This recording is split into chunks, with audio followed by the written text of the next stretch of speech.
구원에 관한 말씀 중에서 네 번째 말씀으로 포로된 야곱의 장막과 해방이라는 제목을 가지고 같이 말씀을 공부하겠습니다. 에레미야서 30장 17절부터 20절까지의 말씀입니다. 나 여호와가 말하노라.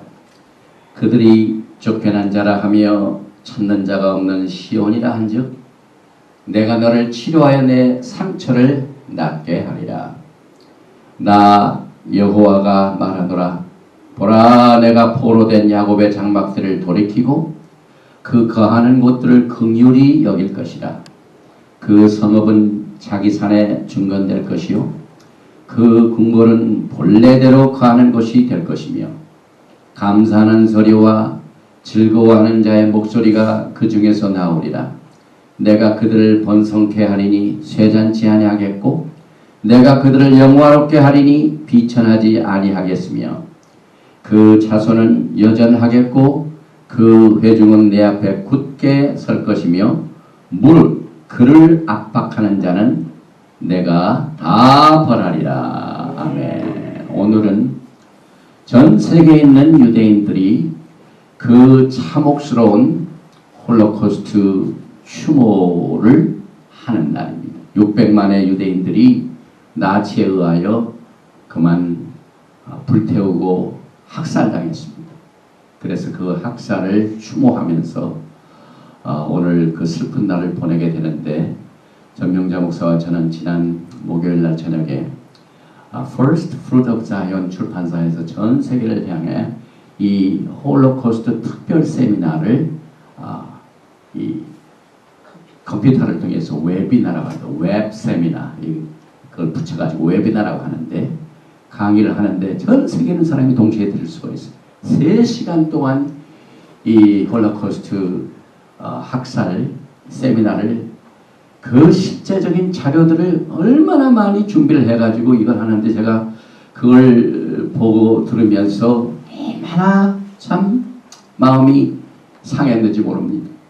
그 나치들이 유대인들을 잡아 죽이는 그 현장을 찍은 사진들이 수천 장의 그 자료가 나와 있고 또 그 현장을 이제 탐사하는 일도 있고 이렇게 해서 지금 전 세계에 있는 유대인들은 이스라엘 현지 시간이 좀 오늘입니다. 그리고 그 세미나가 오늘 오후 시애틀 시간으로 6시 반부터 4시 반부터 7시 반까지 3시간 동안 또 한 번 마지막으로 합니다. 그래서 유대인들이 정말 왜 이렇게 핍박을 당하는가 하는 사실들을 생각하면서 오늘 특별히 이 야곱의 포로된 야곱의 장막을 우리 하나님께서 해방시키시는 메시아의 사역과 그의 역할을 오늘 공부를 하는데 2008년도에 유명한 지질학자들이 예루살렘 부근에 있는 소렉 동굴 속에서 이 석순을 이렇게 연구하던 가운데 얻은 결론은 분석한 결과는 AD 70년 로마가 유대인들을 내어 쫓은 그 해부터 지중해 동부 지역에 심한 건조 현상이 일어나기 시작한 것을 발견하게 됩니다. 다시 말하면 비가 내리질 않습니다. 그 지역에 비가 안 내린다는 것은 하나님의 저주를 말합니다. 그래서 최근에 뉴욕의 유대인 레바이 메나캄 코헨이라는 사람은 그의 저서 모슬렘 테러 시대에 예언해서 유대인들이 본토에서 쫓겨나면서부터 급격한 기후변화가 있었다고 밝혔는데 이것은 우연이 아닙니다.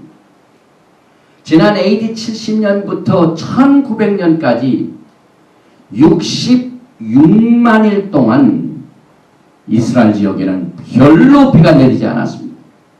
그래서 그 지역이 얼마나 정말 폐허와 같이 됐던지 미국의 유명한 작가 누굽니까? 그 작가가 예루살렘 그 이스라엘 지역은 적과 꿀이 흐르는 땅이라고 했는데 마크 트웨인이 가가지고 이건 그런 땅이 아니다.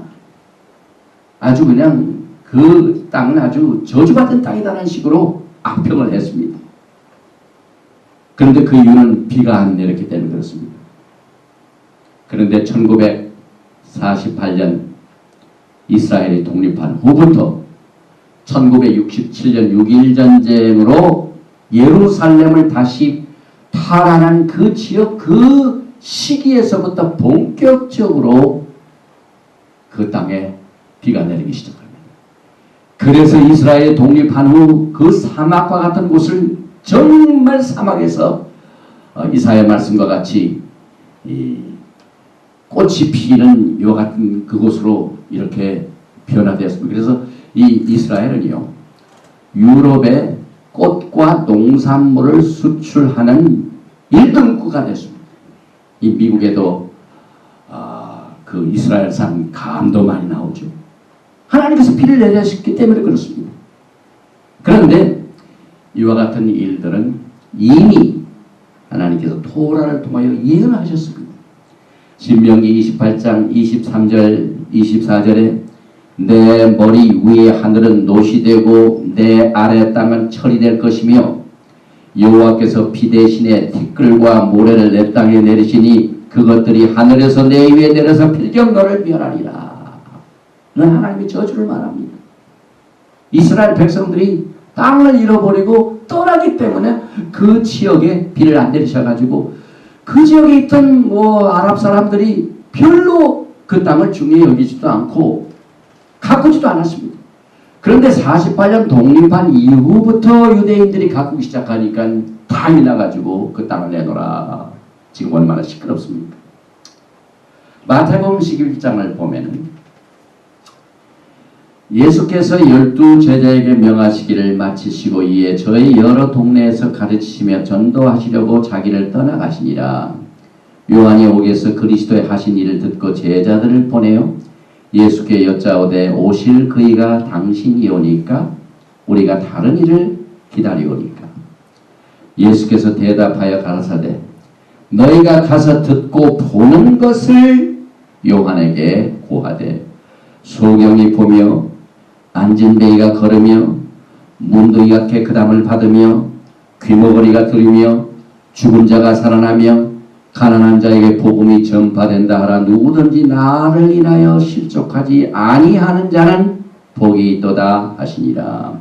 이 말씀은 이 역할을 하는 분이 오직 메시아 한 분밖에 없습니다. 그래서 요한이 제자들 보내가지고 정말 당신이 메시아입니까?